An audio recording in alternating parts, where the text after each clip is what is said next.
We train people with a background of homelessness to be walking tour guides of their own city, and we offer those alternative tours to locals and tourists. Hi, my name is Zakia Moulawi. I'm the founder of the social enterprise Invisible City. I moved to Edinburgh 10 years ago. I started working with projects that supported homeless people all across the globe. I had a lot more experience working internationally than I had locally, so I just felt a few years back, maybe 3 years ago, that I needed to do something at a local level, and this is why I set up Invisible Cities.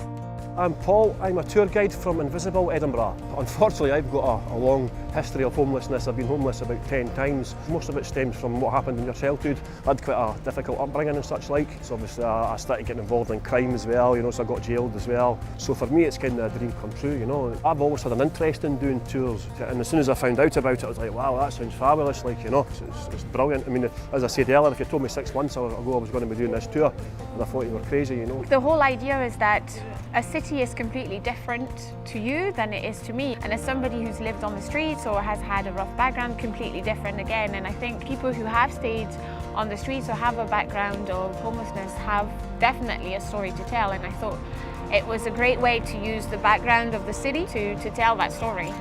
My name is Tony Murray and I'm a tour guide for Invisible Edinburgh. I've been doing the tours about two years now. My tour's all about crime and punishment, so I talk about the old gallows or the old prisons, things like that. But we also show other social enterprise and projects that help homeless people and vulnerable people. There is problems in the city, obviously, with homelessness and that, but I like to point out all these places that help people, because there is a lot of help in Edinburgh, so it's good to point these places out to people. One of the most common feedback or piece of feedback that we get is it's like going on a tour with a friend. And I think that's it. You want to go on a tour with somebody that you can relate to, somebody that you can laugh with, somebody that can teach you something, and it's a personal connection. And hopefully that breaks down some of the maybe misconceptions you had, and it breaks down, you create a special connection. And I think with that comes understanding and change.